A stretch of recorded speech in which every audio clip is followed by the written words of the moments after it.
Student, मैंने characteristic of enzyme के लिहाज से कुछ मुख्तसर नोट्स जो है ना वो बनाए हैं, वो देख लेते हैं।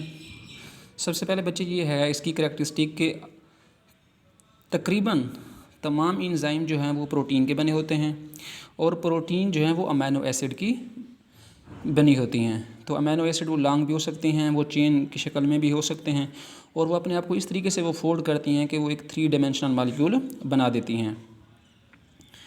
तो इसी तरीके से दूसरा जो है इसकी करैक्टरिस्टिक वो ये है कि एंजाइम क्या करते हैं कि किसी भी केमिकल रिएक्शन का जो रेट होता है उसको ये इंक्रीज़ कर देते हैं।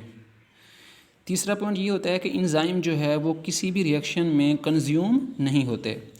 चौथा पॉइंट, एंजाइम जो होते हैं टाइप ऑफ रिएक्शन और नेचर ऑफ सबस्ट्रेट के लिहाज से बहुत ही स्पेसिफिक होते हैं।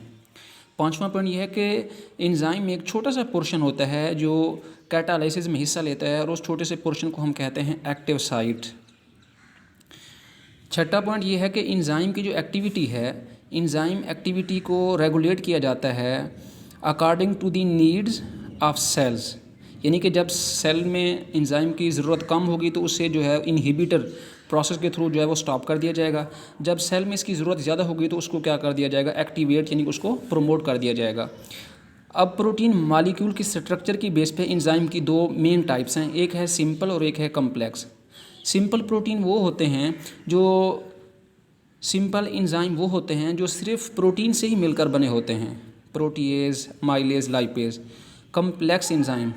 कम्प्लेक्स एंजाइम वो एंजाइम होते हैं जो प्रोटीन पार्ट के अलावा एडिशनल नॉन प्रोटीन भी पाया जाता है, जिसको हम कहते हैं कोफैक्टर। तो कोफैक्टर ऑर्गेनिक भी हो सकते हैं और इनऑर्गेनिक भी हो सकते हैं।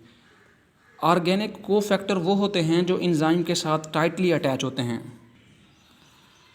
ऑर्गेनिक कोफैक्टर वो होते हैं जो एंजाइम के साथ टाइटली बॉन्ड होते हैं, उनको हम कहते हैं प्रोस्थेटिक ग्रुप। और वो ऑर्गेनिक फैक्टर जो एंजाइम के साथ लूजली अटैच होते हैं उनको हम कहते हैं को एंजाइम। इसके अलावा एंजाइम जो होते हैं वो एक स्पेसिफिक ऑर्डर में काम करते हैं जिनको हम कहते हैं मेटाबॉलिक पाथवे। मेटाबॉलिक पाथवे इनको हम कहते हैं मेटाबॉलिक साइकिल, जिसमें जो है एंजाइम जो हैं वो एक स्पेसिफिक सीक्वेंस में काम करते हैं। फॉर एग्जांपल एक सबस्ट्रेट है, इसको प्रोडक्ट बी में कन्वर्ट किया है एंजाइम 1 ने।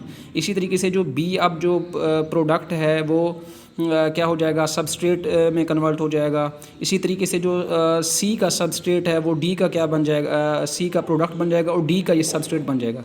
यानी जो पहले सबस्ट्रेट होता है वो प्रोडक्ट में चेंज होता है, फिर जो प्रोडक्ट होता है वो फिर सबस्ट्रेट में तब्दील हो जाता है, फिर सबस्ट्रेट प्रोडक्ट में चेंज होता है। तो इस तरीके से जो एंजाइम होते हैं वो एक स्पेसिफिक ऑर्डर के साथ क्या करते हैं, काम करते हैं। जज़ाकल्लाह।